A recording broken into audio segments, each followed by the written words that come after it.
Chocolate avocado mousse is rich, fulfilling, and wholesome.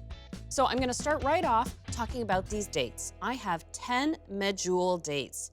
Dates are the easiest way to pull refined sugar out of your baking. I'm letting my dates soak in hot water. That way they plump up. So I'll set those aside. And now I want to get my chocolate ready. And I'm not using bar chocolate, but I'm actually creating my own by mixing coconut oil and cocoa powder. You can always measure your coconut oil in a measuring cup, but it's a bit messy. So I prefer to weigh it. If you're measuring, it's a 1/4 cup of coconut oil. And if you're weighing it, it's 50 grams. And now I add my cocoa powder, 3/4 of a cup. I do like using Dutch process because it has a wonderful intensity of flavor and it has a lower acidity than a conventional cocoa powder. Now I'm gonna melt the cocoa powder and coconut oil just over medium heat, whisking until it's nice and smooth. It tends to smooth out in about the same time as the coconut oil melts. It doesn't have to cool to room temperature, but I am going to set it aside because the first thing I want to puree in the food processor are my now softened dates. Grab a slotted spoon.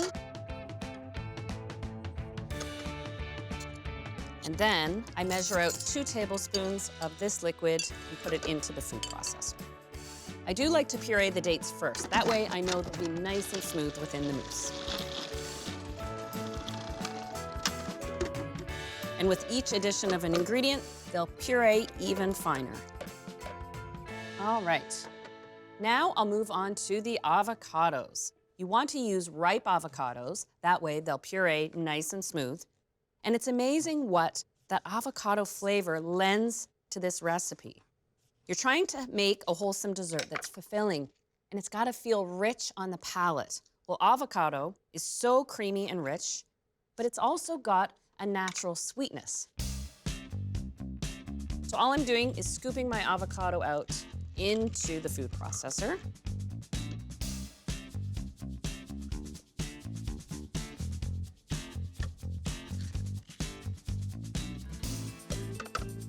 And now I'll blend this into the dates.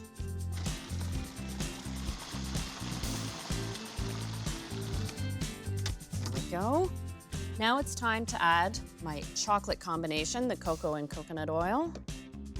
And now for the next ingredient, the coconut. What I have here is coconut cream and some coconut milk. And this came from the same tin. The key to separate the two is to chill your coconut milk in the tin overnight. Then, without shaking the tin, you spoon off the coconut cream, and what's left is coconut milk. And traditional to any chocolate mousse, you want to add a little flavoring. So a teaspoon of vanilla. And to balance out the sweetness, 1/2 teaspoon of salt.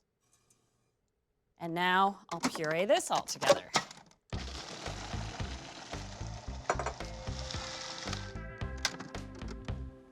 There we go, perfect. And now I'll scrape this into my mixing bowl here. Now to whip my coconut cream. It's solid now, so the first thing I do is soften it up a little bit. Now that my coconut cream is a little bit softened, it's easier to whip up. All right. I'm going to add almost all of this. I want to leave a little of the coconut cream to top my individual mousse cups. So about a cup gets folded in. You can use any little individual dish you like. I've got a piping bag fitted with a star tip. And while this recipe makes 6 to 8 generous portions, I'm just gonna pipe 3 for now. This is a great make-ahead dessert. So you can make these, pop them in the fridge, give them an hour at least to set up, but you can even make these a day ahead. And now, for a little dollop of that remaining coconut cream right on top. Top with a little fresh fruit.